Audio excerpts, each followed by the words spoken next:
வெற்றிவேல் முருகனுக்கு அரோகரா.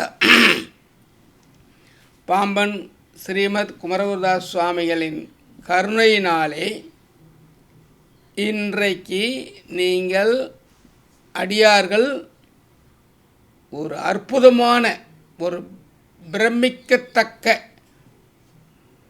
ஒரு விஷயத்தை இன்றைக்கு நீங்கள் இது வரைக்கும் தெரிஞ்சிருக்கலாம், இல்லைன்னா தெரியலனாலும் இன்றைக்கி தெரிஞ்சுக்கலாம். அந்த மாதிரி ஒரு விஷயம் நம்ம சைவ மதம் எப்படி வந்திருக்கு அப்படின்றதுக்கு இந்த ஒரு பாட்டுக்கு விளக்கம் எடுக்கும் பொழுது, ஒரு நாயனார் வரும் பொழுது நீங்கள் அப்படியே மிரள வைக்கும். இந்த மாதிரியெல்லாம் நடந்துருக்குதா அப்படின்னா அது சேலஞ்சு, வேறு எங்கேயும் நடக்க முடியாது. நம்ம மண்ணில் மட்டும்தான் அத்தனை தியாகங்கள் நடந்திருக்குது. அதில்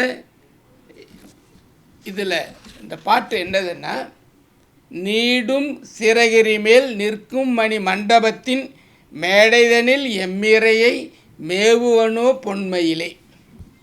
சாதாரணமாக பாட்டை பார்த்தீங்கன்னா, நீடும் சிறகிரி மேல் நிற்கும் மணி மண்டபத்தின் மேடைதனில் எம்மிரையை மேவுவனோ பொன்மையிலே. நான் இந்த பாட்டு தான் முதல்ல என்னுடைய நோக்கம். இதில் நான் சொல்லின்னு வந்ததில் இந்த 18வது திருச்செய்யுள் கண்டிப்பாக எல்லார் மனதிலையும் பதியும். அந்த மாதிரி அற்புதம் விஷயங்கள் இதில் நிறைய இருக்குது. அதாவது கொஞ்சம் நிதானமாக நீங்கள் பாருங்கள். இந்த மாதிரிலாம் இருந்திருக்கா, அப்படி ஒரு நாயனார் இருந்திருக்காரா அப்படின்னு பார்த்து ஆச்சரியப்படுவீங்க. இதுக்கு கோட்சங்க சோழ நாயனார்னு ஒருத்தர் இருக்கார். அவரை பற்றி தான் சொல்லணும். ஆனால் முதல்ல பாட்டு கொஞ்சம் அர்த்தம் வேணும் இல்லையா? நீடும் சிறகிரி மேல் நிற்கும் மணி மண்டபத்தின் மேடைதனில் எம்மிரையை மேவுவனோ பொன்மையிலே அப்படின்னும் பொழுது சிறகிரி அப்படின்னு வச்சுக்கங்களேன். அது என்ன சொல்லுவாங்க, நம்ம தலைவரே எழுதியிருக்கார், திருச்சிராப்பள்ளி. அது மேலே இருக்க முருகனை, இறைவனை நான் 2 சேருவனா அப்படின்னு சொல்லி அவர் கேட்குறப்பல எழுதியிருப்பார். அதான் அதுக்கு ஒரு சாதாரண அர்த்தம், புலவர் அர்த்தங்கள் அவ்வளோதான் வரும். சிராப்பள்ளி அப்படின்ற இடம்தான் வரும். அதான் நீடும் சிறகிரி மேல் நிற்கும் மணி மண்டபத்தின் மேடைதனில் எம்மிரையை மேவுவனு பொன்மையில். ராமன் ஐயா எழுதியிருக்க அர்த்தம் அவ்வளோதான் வரும். நான் அவர்கிட்ட பேசியிருக்கேன். ஐயா, இது நான் ஈரோடு போயிருக்கேன், சென்னி மலைன்னு போயிருக்கேன். சென்னின்னா சிரம், மலைன்னா கிரி, சிறகிரி. அங்கே சிறகிரி வேலவன் சீக்கிரம் வருகன்னு சொல்லி கந்தசஷ்டி கவசத்தில் வரும். அதனால் அந்த முருகனாக இருக்கக்கூடாதா இதுக்கு? அது ஒரே மாட்டில் இப்போ ஏறி படையில் அந்த 1315 படிவேன்னு போது இருக்கிறதுல ஹையஸ்ட் படி அதுதான். சோழிகரை விட கொஞ்சம் ஒரு 5 படி கூட வச்சுருப்பாங்க அதுக்கு. அந்த மாதிரி ஒரு கோயில் 1105 படிவேன்மோ வரும். இங்கே அங்கே 1130 படிவேன்மோ வரும், படி கூட வரும். நான் சோழிகர் மலையும் போயிருக்கேன், அந்த மலையும் போயிருக்கேன், சென்னி மலையும் போயிருக்கேன். அதனால் சொல்ல வரேன். அப்போது சிறகிரி வேலவன் சீக்கிரம் வருக, சென்னி மலை தலைமலை ஆண்டவர் அப்படிலாம் சொல்லுவாங்க அவரை. அதில் இதில் நீடும் சிறகிரி மேல் நிற்கும் மணி மண்டபத்தின் மேடைதனில் எம்மிரையை மேவுவனோ பொன்மையில். 2வது அர்த்தம் எடுக்கலாம். ஒன்று திருச்சிராப்பள்ளி, இன்னொன்று ஈரோடு சென்னி மலை. 3வது ஒரு அர்த்தம் சொல்லலாம் அதிலே. இங்கேருந்து எடுத்திங்கன்னா மூலாதாரம், சுவாதிஷ்டானம், மணிப்பூரகம், அநாகதம், விசுக்தி, ஆக்ஞா அப்படின்னு எடுக்கும் பொழுது இங்கே சகசரா, இங்கே துவாதசனா எடுக்கும் பொழுது தியானம் பண்ணும் பொழுது நீடும் சிறகிரி மேல் நிற்கும் மணி மண்டபத்தின் மேடைதனில் எம்மிரை மேவுவனு பொன்மையில் இப்படியும் எடுக்கலாம், தியானத்திலையும் எடுக்கலாம். ஆனால் இது மனப்பாடம் பண்ணணும். இந்த அர்த்தம் சொல்லியது ஒரு பகுதி, இதை மனப்பாடம் பண்ணணும். இது மனப்பாடம் பண்ணணும்னா ஒரு நாயனாரை கண்டுபிடிக்கணும், ஒரு அருளாளர்களை எடுக்கணும். இவங்களாம் டக்குன்னு மனசில் பதிஞ்சிடும். 18வது பாட்டா கோச்சங்க சோழ நாயனார் அப்படின்னு மனப்பாடம் பண்ணணும். அப்படியா? அவ்வளோ விஷயம் இருக்கான்னா அதில் என்ன எழுதினேன். என்னென்னலாம் இருக்குதுன்னு பார்த்தோன்னா முதல்ல கோட்சங்க சோழ நாயனார் அப்படிங்கிறவர் எடுத்தீங்கனாலே அதில் 70 மாட கோயில் கட்டியிருக்கார். ஒரு 50 வயசு தான் அன்றைக்கெல்லாம் மன்னர்கள் வாழ காலங்கள். 15 வருஷம் சின்ன வயசுலேயே போயிடும். 35 வருஷம் தான் வாழ்ந்துவாங்க. 35 வருஷத்துக்குள்ளார ஆட்சியில் பண்ணும் பொழுது, ஆட்சி 35 வருஷம் தான் பண்ண முடியும். 16 வயசில் பட்டத்தை கட்டு வருவாங்க. 35 வருஷம் தான் வாழ்ந்துருக்கு ஆட்சி பண்ண முடியும். அதுக்குள்ளார 70 மாட கோயில் கட்டிக்கார். அது எப்படின்னு அடுத்ததை சொல்லித்தரேன். அதுக்கப்புறம் நீர்பூத ஸ்தலம், அவருடைய இது ஸ்தலம் இந்த எடுக்கணுன்னா திருவானைக்காவல் எடுக்கணும். நீர்பூத ஸ்தலம் அது நீங்கள் எடுக்கணும்.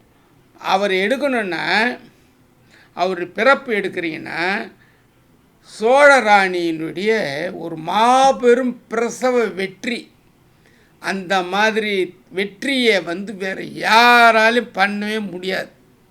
அந்த மாதிரி ஒரு வெற்றி இப்போ நீங்கள் கேட்க போகிறது. இப்போ நான் சொல்ல போகிறேன். இதெல்லாம் இந்த விஷயங்களை முதல்ல இன்ட்ரெஸ்ட் தான் கொடுத்துருக்கேன், சொல்ல வரேன். அடுத்ததாக சிலந்தியாக இருந்த முன்பிறப்பு உண்மை நினைவு, அதை நிறைவேற்றணும். அதை பண்ணுறது. ஒருத்தர் என்கிட்ட பாமசாமி சமாதியில் போயிருக்கும்போது ஒரு நாள் கேட்டாங்க, ஒரு வெள்ளிக்கிழமை ஒரு அடியார், முன்பிறப்பு அவங்க வீட்டில் ஒரு பெரிய தர்க்கமே நடந்திருக்குது, முன்பிறப்பு உண்டா இல்லையா அப்படின்னு. இதில் 2 கதை 2 இடம் வரும் முன்பிறப்பை பற்றி. இதுலேயும் இந்த பாட்டிலே வரும், இன்னொரு பாட்டிலே வரப்போகுது.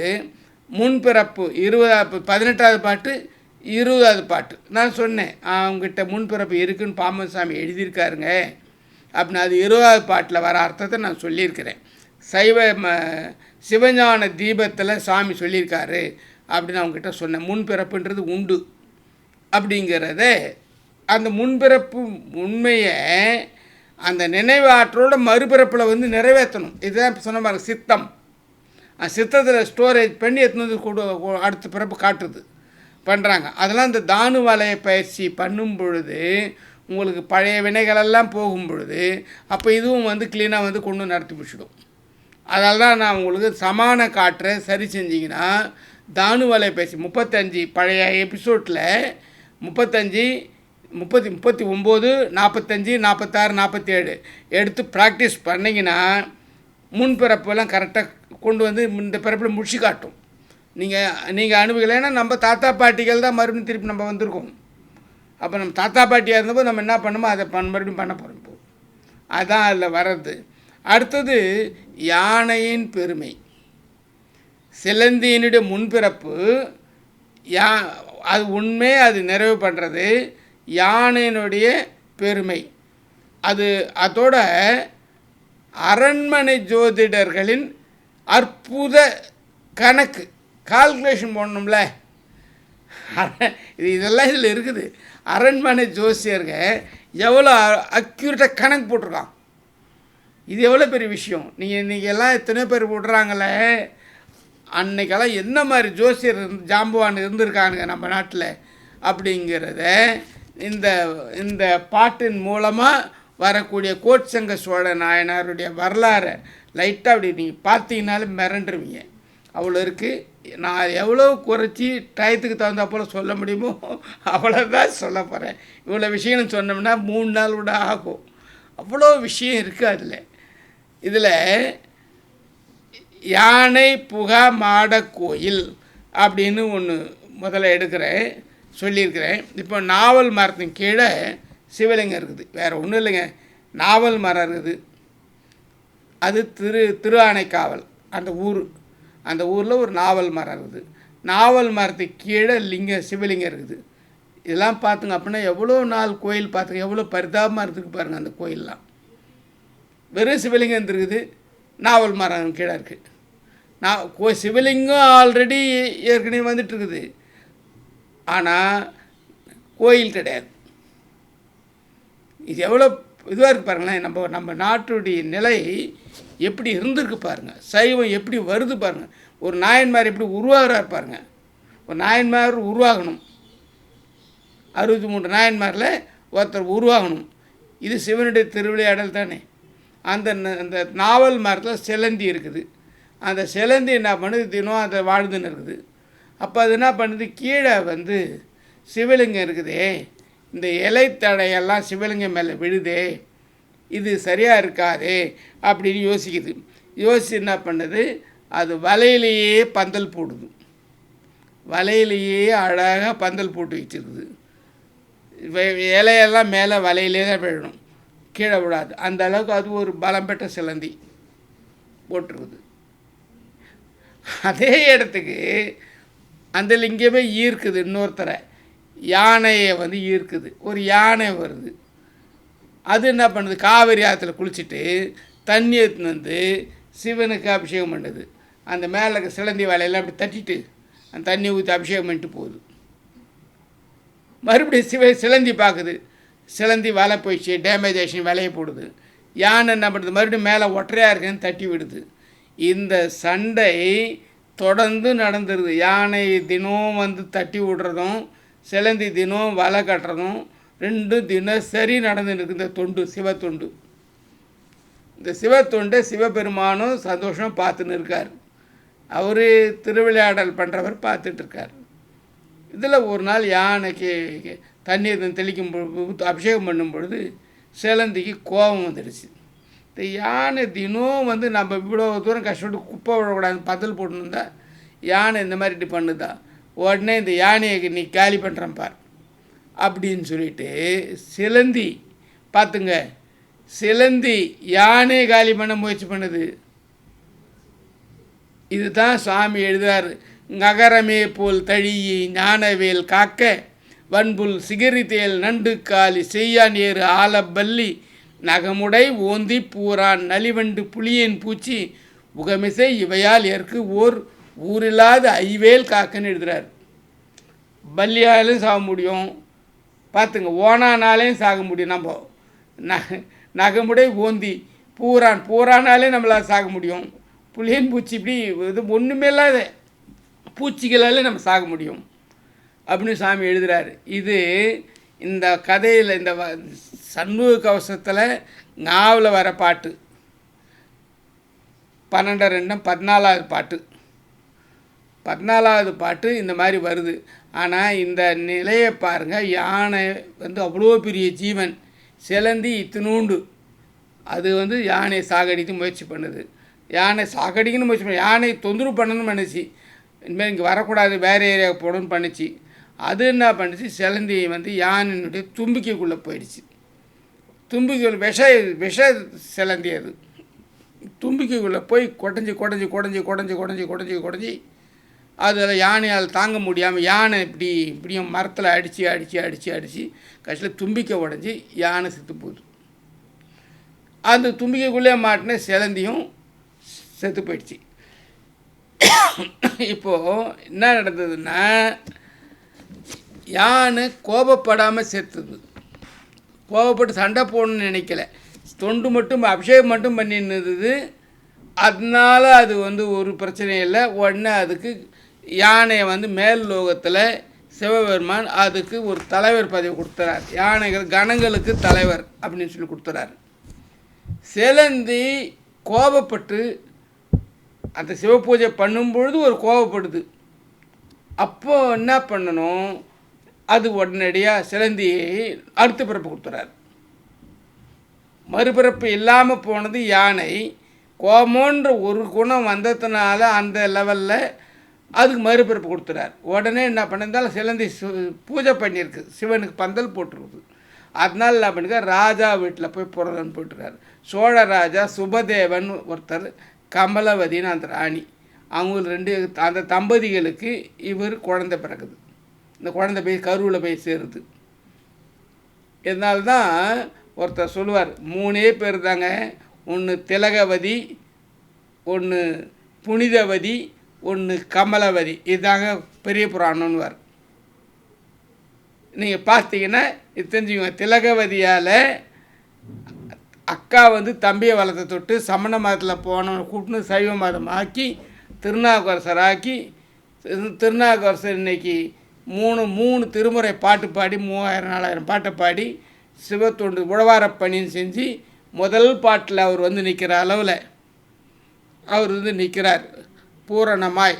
சொல்ல உள்ள பூரணமாம் அப்படிங்கிற இடத்துல வந்து நிற்கிறார். யாரால்? திலகவதியால். அடுத்து புனிதவதி, கைலாசத்தையே தூக்கின்னு திருவாலங்காட்டில் போடுறாங்க. அது புனிதவதி, காரைக்கால் அம்மையார். மூணாவது கமலவதி, இந்த ராணி. இப்போ இந்த ராணியினுடைய பராக்கிரமத்தில் 70 மாட கோயிலை கட்டுறாரு இவருடைய மகன். இது எப்படி நடக்கும் அப்படின்னு பார்த்தீங்கன்னா, அந்த ராணிக்கு பிரசவ வலி வந்துடுது. பிரசவ வலி வந்ததுன்னா உடனடியாக அந்த ராஜாக்கள் அரண்மனையில் ஜோதிடரை கூப்பிட்டு, இப்போ நேரம் இப்படி அப்போ பிளான்டு டெலிவரி இருக்குது. இப்போ தான் நான் நினச்சின்னு இருக்கேன் பிளான் டெலிவரி. இப்போ தான் என்னை கூப்பிட்டு ஒரு 30-40 வருஷத்துக்கு முன்னாடி தான் என்னை கூப்பிட்டு ஜாதகம், இந்த பக்கம் கர்ப்பிணி பெண் இருக்கும், அந்த பக்கம் டாக்டர் ஆப்ரேஷன் பண்ண டாக்டர் பக்கம், இந்த பக்கம் நான் உட்காந்துன்னு டைம் போட்டு பிளான் போட்டு ஜாதகம் போட்டு பிளான் டெலிவரி எடுத்துருக்குறோம். ஆனால் இது பார்த்தோம்னா அதுக்கப்புறம் ஒரு 4-5 டெலிவரி எடுத்துருக்குன்னு வச்சிங்களேன், 10க்குள்ளே இருக்கும் எடுத்திருப்பேன். பிளான் டெலிவரி எல்லாமே நல்ல மாதிரியாக இருந்திருக்காங்க, நல்லா இருக்காங்க. அந்த காலத்தில் சோழராஜா காலத்துலேயும் இந்த புனிதவதியும் இந்த கமலவதியும் எல்லா ராஜாவை உட்காந்து பேசி கேட்குறாங்க. ஜோசியர் சொல்கிறாங்க, இன்னும் ஒரு நாழிகை கழித்து பிறந்தால் உங்கள் குழந்தை இந்த உலகை ஆளும் அப்படின்றப்பல கொடுத்துட்றாங்க. உலகம் ஆளும் சக்கரவர்த்தி யோகம் கிடைக்கும்ன்றாங்க. ஒரு நாழிகை பிறந்த ஒரு நாழிகை என்று 24 நிமிஷங்க. ஒரு பிரசவ வலி வந்ததுக்கு பிறகு 24 நிமிஷம் அவங்க பொறுமையாக இருக்கணுங்க. எப்படி இருக்க முடியும்? யோசனை பாருங்களேன். ஆனால் அந்த அம்மா உடனடியாக பிளான் பண்ணுறாங்க, டக்குன்னு. அதான் ராட்சச பலம். அந்த பலம்லாம் கிடைக்கிறது ரொம்ப கஷ்டம். உடனடியாக என்ன பண்ணாங்க, அவங்க சத்திரிய வம்சம், அது எல்லாம் துணிச்சலாக பண்ணும். ராணியெல்லாம் என்ன பண்ணாங்க, உடனடியாக எல்லா ரூமுக்கு வந்து மூடுனாங்க. எல்லா ரூமுக்கு வந்து மூடியாச்சு. எனக்கு காலை கட்டு தலைக்கீழே தொங்க விடுனாங்க. என்னங்க, நான் உயிர் போயிடுங்க, அதெல்லாம் நீ கவலைப்பட, ஒரு நாளைக்கு கழிச்சு குழந்தை பிறக்கட்டும். இந்த மாதிரி ஒரு ராட்சச ராணியை இந்த உலகத்தில் எங்கேயும் பார்க்க முடியாது. தான் குழந்தை இந்த நாட்டை மூவுலகையும் ஆள வேண்டும் என்றால் நான் எப்படி இருந்தாலும் பரவாயில்லை, இந்த குழந்தை நல்ல மாதிரியாக பிறக்கணும், நல்ல பலம் பெற்று பிறக்கணும் அப்படின்ட்டு அந்த அம்மா வந்து காலை கட்டிட்டு தலைக்கீழே தொங்கினாங்க. 24 நிமிஷம் ஒரு நாழிகை முடியும் பொழுது ஜோசியர்கிட்ட கேட்குறாங்க, வலி, பிரசவ வலி. ஆனால் ஒரு நாழிகை கழிச்சு ஜோசியர்கிட்ட என்ன கேட்குறாங்க, பிறக்கலாம்னு சொல்கிறாங்க. அப்போ ஜோசியரில் கணக்கு எவ்வளோ சூப்பராக இருக்குது பாருங்கள், அவ்வளோ அற்புதமான கால்குலேஷன். உடனே கயிறை கட்டி விடுறாங்க, இறக்கி விடுறாங்க, காலை அவுக்கிறாங்க. கால் கட்டு அவுந்த உடனே குழந்தை பிறகுது. மொத்த கர்ப்பப்பையில் உடம்புல ரத்தமும் தலைக்கு ஏறினதுனால, தலைகீழ கட்டினதுனால, தலைக்கு ஏறினால கண்ணு சிவப்பாயிடுச்சு. செங்கண்ணன் பிறந்தானோ அப்படின்னு உயிர் விட்டாங்க. அவ்வளோதான், செங்கண்ணன் பிறந்தனோ அவ்வளோதான், உயிர் விட்டாச்சு ராணி. அப்போது அந்த கமலவதி என்கிற ஒரு தாய் எவ்வளோ பெரிய வீரத்தாயாக சாகசமாக பண்ணியிருக்காங்க பாருங்கள். சரி, அதுக்கப்புறம் அந்த குழந்தை பிறந்தது.